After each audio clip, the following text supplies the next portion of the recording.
સુરતમાં હાટ બજારના વિરોધમાં વેપારીઓ રોડ પર ઉતરી ગયા છે। અરેઠ તાલુકાના કરંજ અને હરિયાલ નેશનલ હાઈવેની આ ઘટના છે। રોડ પર બેસીને વેપારીઓએ ચક્કાજામ કર્યો છે। દરરોજ બજાર ભરાતી હોવાથી સ્થાનિક વેપારીઓને તકલીફ થઈ રહી છે। ચોરી છીડતી જેવા બનાવ પણ વધ્યાનો વેપારીનો આરોપ છે। હાટ બજારને બંધ કરવા માટે વેપારીઓ રજૂઆત કરી રહ્યા છે।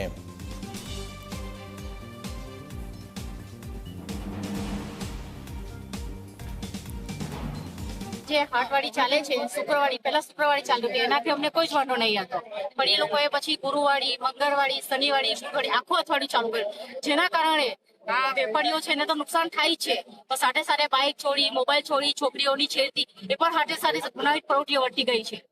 જેના લીધે મેં પંચાયતમાં અરજી આપી હતી। મામલતદારને કોલ કર્યો તો મામલતદારે મને જણાવ્યું કે આ મારી અંદરમાં નહીં આવે। પછી મેં પંચાયતમાં અરજી અમે 300 માણસ સાથે અરજી આપવા ગઈ, તો કે સારું અમને ટાઈમ આપો 1 મહિનાનો। અમે 1 મહિનાનો ટાઈમ આપ્યો, કોઈ એક્શન નહીં લીધું। ફરી આજે અમે ગયા તો કે સારું અમે લોકોને નોટિસ મોકલશું। અમારો મેન મુદ્દો એ છે કે હાલ બંધ કરો, જેના કારણે કે આજે ગુનાહિત પ્રવૃત્તિઓ વધતી દિવસે દિવસે જાય છે, એ બંધ થાય। અમે 1 મહિના પહેલા રજૂઆત કરી હતી કે આ માર્કેટ બંધ કરવામાં ગ્રામ પંચાયતને, તો ગ્રામ પંચાયત તરફથી અમને કોઈ જવાબ મળ્યો નથી। 1 મહિના પછી અમે પાછું પૂછવા ગયા તો અમને ધમકીથી વાત કરે છે, અમને ધમકાવે છે।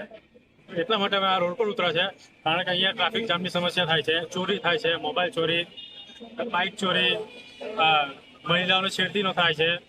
એના માટે અમે અહીંયા આવ્યા છે। ગ્રામ પંચાયતમાં ગયા, ગ્રામ પંચાયત તરફથી અમને કોઈ જવાબ મળ્યો નથી, એટલે આજે અમે બધા અહીંયા રોડ પર ઉતર્યા છે। આજે હોટ બજાર ભરાય છે એમાં સ્થાનિકો જે છે, અમે લોકો લોકલ અમારા ધંધા ઠપ થઈ ગયા છે, એટલા માટે અમે આવ્યા છે આ બંધ કરવા માટે। બહારથી આવીને ધંધા કરી જાય છે ને અમે લોકલ માણસના ધંધા ઠપ થઈ ગયા છે, કારણ કે અહીંયા બજારીમાં ભરાય એટલે સસ્તું બધું વેચીને એ લોકો નાહી જાય।